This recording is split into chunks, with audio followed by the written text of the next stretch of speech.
എല്ലാ കൂട്ടുകാർക്കും SMB ഡ്രോപ്സിന്റെ പുതിയൊരു അധ്യായത്തിലേക്ക് സ്വാഗതം. വീട് പണിയുമായി ബന്ധപ്പെട്ട് നമ്മൾ അപ്ലോഡ് ചെയ്യുന്ന 5ാമത്തെ വീഡിയോ ആണിത്.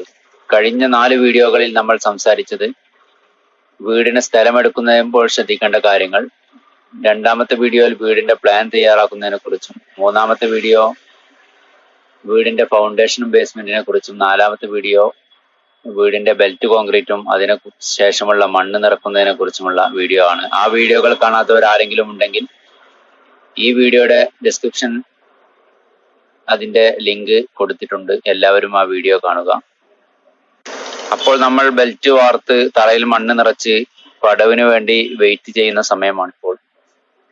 ഇങ്ങനെ മണ്ണ് നിറച്ച് വർഷങ്ങളോളം നിർത്തിയിടുന്നവരുമുണ്ട്, ഉടനെ തന്നെ പണി തുടങ്ങുന്നവരുമുണ്ട്.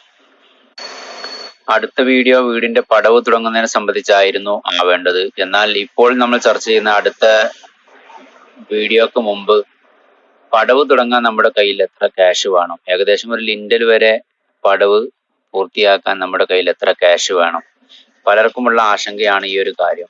പലരും വിചാരിക്കുന്നത് ലക്ഷക്കണക്കിന് രൂപ, 4, 5, 6 ലക്ഷങ്ങൾ കയ്യിൽ വന്നതിന് ശേഷമേ നമ്മുടെ പടവ് തുടങ്ങാൻ പറ്റുകയുള്ളൂ, കൂടുതൽ ക്യാഷ് കയ്യിൽ എത്താതെ പടവ് തുടങ്ങിയിട്ട് കാര്യമില്ല എന്നൊക്കെയാണ് പലരുടെയും അഭിപ്രായം.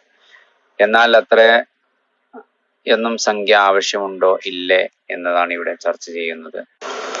ഏകദേശം ഒരു 1000 സ്ക്വയർ ഫീറ്റ് വീട് നിർമ്മിക്കുന്ന ഒരാൾക്ക് തറയുടെ മുകളിലേക്ക് ബെൽറ്റ് കഴിഞ്ഞ് പടവ് തുടങ്ങുമ്പോൾ കയ്യിൽ എത്ര ക്യാഷ് വേണം, അതിനെത്ര മെറ്റീരിയൽസ് വേണം, എത്ര ക്യാഷ് ഉണ്ടെങ്കിലാണ് ഒരു ലിൻഡൽ വരെയുള്ള പടവ് തീർക്കാൻ സാധിക്കുക എന്നതിനെ കുറിച്ചാണ് ഇപ്പോൾ പറയുന്നത്.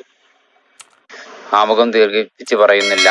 അതിനു മുമ്പ് ഈ ചാനൽ ഇതുവരെ സബ്സ്ക്രൈബ് ചെയ്യാത്ത കൂട്ടുകാരുണ്ടെങ്കിൽ ഈ ചാനൽ ഉടൻ സബ്സ്ക്രൈബ് ചെയ്ത് ബെല്ലൈക്കൺ എനേബിൾ ചെയ്യുക.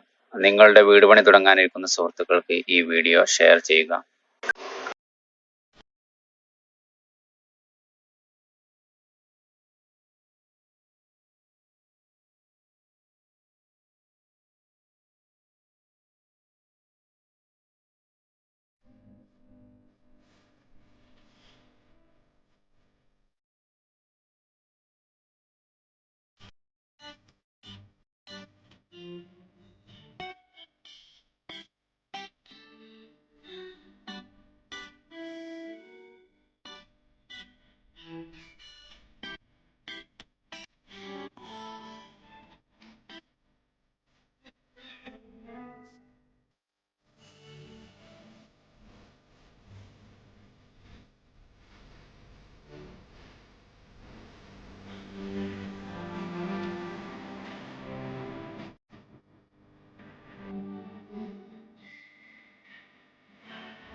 സുഹൃത്തുക്കളെ, നമ്മുടെ വീട് പണി തുടങ്ങാൻ നമുക്ക് എത്ര ക്യാഷ് കയ്യിൽ വേണമെന്നതിനെ കുറിച്ചാണ് ഈ വീഡിയോ നമ്മൾ ചെയ്തത്.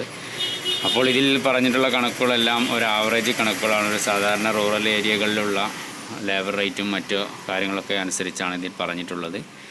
അപ്പോൾ ഈ വീഡിയോ നിങ്ങൾക്ക് ഇഷ്ടമായ വീട് പണി തുടങ്ങാനിരിക്കുന്ന നിങ്ങളുടെ സുഹൃത്തുക്കൾക്ക് നിങ്ങൾ ഷെയർ ചെയ്ത് കൊടുക്കുക. അതുപോലെ തന്നെ ബെൽറ്റ് കോൺക്രീറ്റ് കഴിഞ്ഞതിന് ശേഷമാണ് ഈ റേറ്റ് നമ്മൾ ഫിക്സ് ചെയ്തിട്ടുള്ളത്. അപ്പോൾ ഒരു 1.5 ലക്ഷം കയ്യിലുള്ളവർക്ക് വീട് പണി തുടങ്ങാം, ബാക്കി ക്യാഷ് വഴിയേ വന്നുകൊള്ളും. പിന്നീട് ലിൻഡനുള്ള പൈസ അങ്ങോട്ട് ബാക്കിയുള്ള കാര്യങ്ങളെല്ലാം പിന്നീട് നിങ്ങൾക്ക് ഇഷ്ടാനുസരണം ചെയ്തു തീർക്കാവുന്നതാണ്. അപ്പോൾ ഈ വീഡിയോ ഇവിടെ അവസാനിപ്പിക്കുകയാണ്. അപ്പോൾ ലക്ഷങ്ങൾ അട്ടിവെച്ചിട്ട് വേണം വീട് പണി തുടങ്ങാനെന്ന് കരുതി നിൽക്കണ്ട. ഉള്ള ക്യാഷ് എടുത്ത് വേഗം വീട് പണി ആരംഭിച്ചോളൂ. ദിവസങ്ങൾ കൂടുന്തോറും മെറ്റീരിയൽസിൻ്റെ കോസ്റ്റും ലേബർ കോസ്റ്റും കൂടി വരികയാണ്. അപ്പോൾ എത്രയും നേരത്തെ വീട് പണി തുടങ്ങിയാൽ അത്രയും നമുക്ക് ലാഭമാണ്. അപ്പോൾ ഒരിക്കൽ കൂടി കൂട്ടുകാരോട് പറയുന്നു, ഈ വീഡിയോ നിങ്ങൾ ഇനിയും സബ്സ്ക്രൈബ് ചെയ്തില്ലെങ്കിൽ ഉടൻ തന്നെ സബ്സ്ക്രൈബ് ചെയ്യാൻ യാതൊരു മടിയും കാണിക്കരുത്. അതുപോലെ തന്നെ ബെല്ലൈക്കൺ പ്രസ് ചെയ്ത് ഈ ചാനൽ പരമാവധി സപ്പോർട്ട് ചെയ്യുക. നന്ദി.